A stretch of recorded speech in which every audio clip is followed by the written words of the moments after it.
হরে কৃষ্ণ, রাধে রাধে।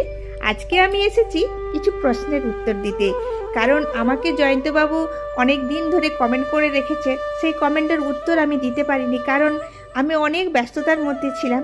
আজকেও দেখেছি দুবার তিনবার আমাকে প্রশ্নটার উত্তর চেয়েছে, তো আমি যতটুকু জানি প্রশ্নের উত্তর দিচ্ছি। প্রথম প্রশ্ন হচ্ছে, শ্রীকৃষ্ণ কার হাতে মৃত্যু হলেন?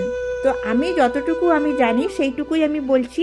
এবারে যদি কোনো ভুলবশত হয়ে থাকে সবাইকে বলছি, প্লিজ আমাকে সঠিক উত্তরটা জানিয়ে দিবেন।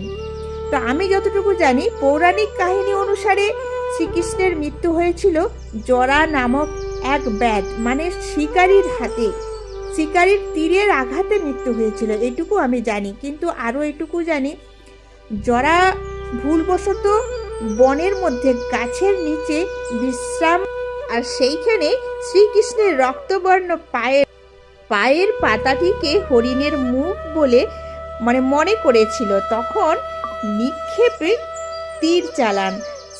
এটা তো নিয়তি ঘটারই ছিল।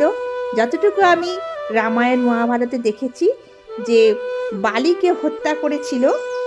বালি হচ্ছে বালি বংশীয় রাজা বালি ছিলেন, যাকে রাম অবতারে কৃষ্ণ রাম আড়াল থেকে হত্যা করেছিল। আর সেই বালিবধ কারণেই তাকে জরার হাতে দেহ ত্যাগ করতে হয়েছিল।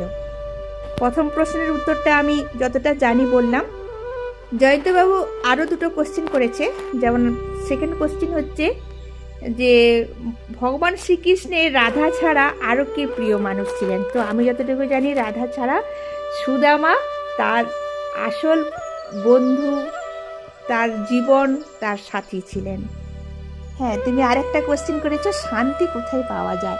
তো শান্তি কোনো নির্দিষ্ট বাইরের স্থানে নয়, বরং নিজের ভেতরে এবং প্রকৃত সান্নিধ্য, প্রিয়জনদের সাথে সময় কাটানো, মেডিটেশন করা এবং শান্তি লাভের জন্য বর্তমান মুহূর্ত বাঁচা এবং ইতিবাচক। তো আমি এইটুকুই তোমার কোশ্চেনের উত্তর দিতে পারলাম। যদি ভুল ত্রুটি হয়ে থাকে অবশ্যই কমেন্টে জানাবে। তো আমার জ্ঞান অনুসারে আমি বললাম।